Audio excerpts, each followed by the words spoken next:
साथियों नमस्कार। Real news channel में आपका हार्दिक स्वागत है। जैसा कि आप जानते हैं, मध्य प्रदेश के हाई कोर्ट में बाबा साहेब की मूर्ति लगनी थी। हालांकि उसमें कोई नई बात नहीं थी। कहानी इस तरीके से शुरू हुई थी कि मध्य प्रदेश हाई कोर्ट ग्वालियर के कुछ अंबेडकरवादी वकीलों द्वारा ये इच्छा जाहिर की गई कि ग्वालियर हाई कोर्ट में बाबा साहेब की मूर्ति लगनी चाहिए, क्योंकि वो भारतीय संविधान के निर्माता हैं और देश के पहले कानून मंत्री हैं। इस पर कुछ वकीलों द्वारा ग्वालियर हाई कोर्ट के चीफ जस्टिस श्री सुरेश कुमार कैथ, जो उस समय चीफ जस्टिस थे, उनसे मुलाकात की, जिन्होंने भी इसमें सहमति जताई और उसके लिए एक आदेश पारित किया और बिल्डिंग डिपार्टमेंट को लिखा गया, पीडब्ल्यूडी को लिखा गया और उसके लिए मूर्ति तैयार कराई गई, जिसके लिए उन वकीलों ने मिलकर पैसा इकट्ठा किया गया, जिसका खर्चा वहन करने की उन्होंने खुद जिम्मेवारी ली और इस तरीके से बाबा साहेब की मूर्ति लगाने का रास्ता साफ हुआ। उसके बाद में जैसे ही उनका प्रोग्राम फिक्स हुआ, उस पर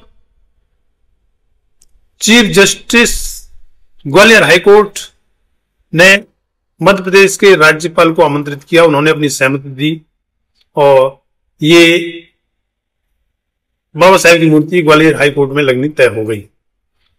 उसी दौरान कुछ जातिवादी वकीलों द्वारा, जिनमें 2-3 वकील ही थे, उन्होंने उसका विरोध किया और विरोध भी ऐसा किया गया जिसको एक वकील, जिसको बुद्धिजीवी माना जाता है या पढ़े लिखे माना जाता है, वो कभी भी ऐसा विरोध नहीं कर सकते।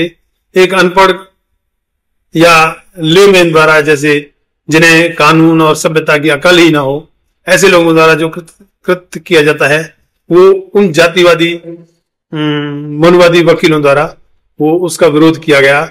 और जो चबूतरा बाबा साहेब की मूर्ति के लिए बनाया गया था पीडब्ल्यूडी डिपार्टमेंट द्वारा, उस पर उन्होंने अपने आप जाकर तिरंगा झंडा लहराया। हालांकि तिरंगा झंडा लहराने में कोई बुराई नहीं है, वैसे तो हर हाई कोर्ट में तिरंगा झंडा मेन गेट पर निर्धारित है, लहराया जाता है, लेकिन उन्हें बाबा साहेब का विरोध करने के लिए तिरंगे झंडे का सहारा लेना पड़ा। बस इतनी सी बात थी। उन्हें तिरंगे झंडे से भी कोई प्यार नहीं था, लेकिन और किसी बात से बाबा साहेब की मूर्ति का वो विरोध नहीं कर सकते थे, इसलिए उन्होंने तिरंगे झंडे का सहारा लिया और तिरंगा झंडा लहराया। उसके बाद में जो अंबेडकरवादी वकील थे, उन्होंने इसमें भी अपनी सहमति जताई कि अच्छी बात है, अगर वहां तिरंगा झंडा भी लहराया जाता है तो बाबा साहेब की मूर्ति के साथ में तिरंगा झंडा भी लहराया जाए तो और अच्छी बात है। लेकिन मनुवादी वकीलों को यह भी रास नहीं आया और वो उसके बाद भी पहले उन्होंने आरोप लगाया कि बिल्डिंग डिपार्टमेंट से परमिशन नहीं ली गई है। जब बिल्डिंग डिपार्टमेंट ने भी परमिशन दे दी तो उनके पास और कोई विरोध नहीं रहा। उसके बावजूद भी जब मूर्ति बाबा साहेब की लाई गई और कोर्ट के अंदर ले जाई जानी थी, तो उस समय वो एक गुंडा तत्वों द्वारा या कहेंगे असामाजिक तत्वों द्वारा जैसे अवरोध किया जाता है, उस तरीके से पढ़े लिखे माने जाने वाले वकीलों द्वारा ऐसा विरोध किया गया। खैर, उसके बाद में तमाम संगठन आगे आए और जिसमें भीम आर्मी आजाद समाज पार्टी ने 11 जून को वहां एक बड़ा प्रदर्शन किया। और उसके बाद में खबर आ रही है कि ग्वालियर हाई कोर्ट के जो चीफ जस्टिस ऑफिस है, उसने ये सारा मामला बिल्डिंग डिपार्टमेंट को भेज दिया है और उनको कहा है जल्दी से इस पर फैसला लेके आगे कार्रवाई को बढ़ाया जाए। खैर, ग्वालियर हाई कोर्ट में ये चल ही रहा है और उम्मीद की जाती है कि बाबा साहेब की मूर्ति तो जरूर लगेगी और वहीं लगेगी। उसको भारत में तो किसी की रोकने की हिम्मत नहीं है। बस कुछ उपद्रवी तत्व या असामाजिक तत्व कह सकते हैं, वो थोड़ा बहुत डिले कर सकते हैं, बाकी उसमें कुछ नहीं कर सकते। अल्टीमेटली सरकार को आगे आना ही पड़ेगा। दूसरी जगह कर्नाटक हाईकोर्ट से खबर आ रही है कि कर्नाटक हाईकोर्ट ने अपने तमाम खंडपीठ, जिनमें बेंगलुरु, धारवाड़ और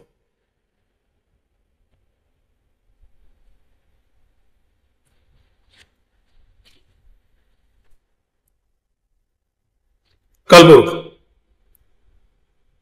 तमाम खंडपीठों में और राज्य के तमाम जिला अदालतों में यह आदेश दिया गया है कि वे तमाम जिला अदालत के कोर्ट रूम में बाबा साहेब का चित्र लगाना इंश्योर करें। यह निर्धारित किया जाए कि तमाम जिला अदालतों में, तमाम हाईकोर्ट खंडपीठों में बाबा साहेब की फोटो लगाई जाए, जिससे कि जज भी, वकील भी और आम जनता भी ऐसा महसूस करें कि बाबा साहेब ने जो संविधान बनाया है उसके अनुसार ही काम होगा और वो एक समता, समानता, बंधुत्व का संविधान है और सभी को न्याय जरूर मिलेगा, ये भावना सभी में पैदा हो। इसके लिए कर्नाटक हाईकोर्ट ने ये आदेश सभी खंडपीठ और जिला अदालतों को जारी किया है। बड़ी खुशी की बात है और यह आदेश तो देश की तमाम हाईकोर्ट्स और सुप्रीम कोर्ट की तरफ से ही हो जाना चाहिए। खैर, अगर राज्यवार हो रहा है तो अच्छी बात है, कुछ समय लगेगा, वैसे हो जाएगा। सभी जिला अदालतों में बाबा साहेब का फोटो लगना ही चाहिए। अब ये मामला ऐसा है कि जो बाबा साहेब के अनुयायी हैं या अंबेडकरवादी लोग हैं, वो तमाम लोग इस पर मेहनत कर रहे हैं और हालांकि भारत देश में ही बाबा साहेब के नाम पर ये विरोध सामने आता है या बाबा साहेब की मूर्तियों को तोड़ा जाता है, अन्यथा देश के जो डेवलप्ड कंट्री हैं, अमेरिका के कोलंबिया में और तमाम देशों के लोग, चाइना में बाबा साहेब की बड़ी मूर्ति बनाई जा रही है और तमाम देश बाबा साहेब को फॉलो कर रहे हैं। लेकिन भारत है कि बाबा साहेब जिन्होंने इतने बड़े बड़े काम किए, जिनके बराबर पढ़ा लिखा कोई नहीं था, एक पीएचडी करके आदमी भूल जाता है और अपने आप को बड़ा पढ़ने का मानता है। बाबा साहेब के पास 4 पीएचडी की डिग्री थी, 9 भाषाओं का ज्ञान था।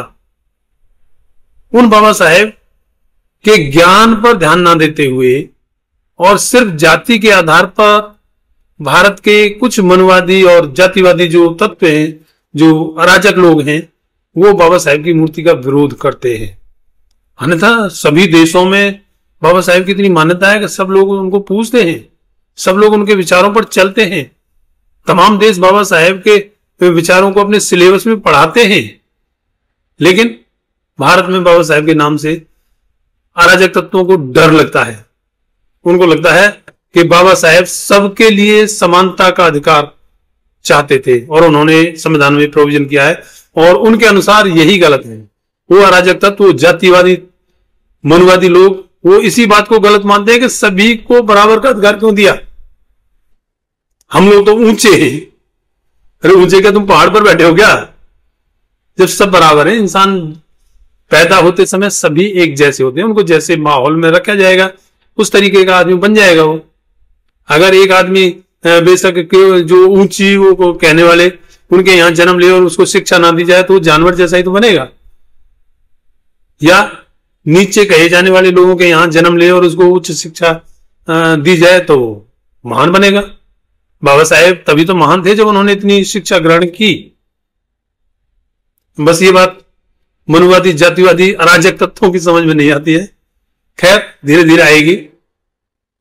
और जो अंबेडकरवादी मिशनरीज जो इतने उस पर लगे हुए हैं, इसीलिए कहा जाता है कि 21वीं सदी बाबा साहेब की सदी होगी। अभी 21वीं सदी में 25वां साल चल रहा है, 75 साल बाकी है। तो इस सदी को बाबा साहेब की सदी होने से कोई नहीं रोक सकता।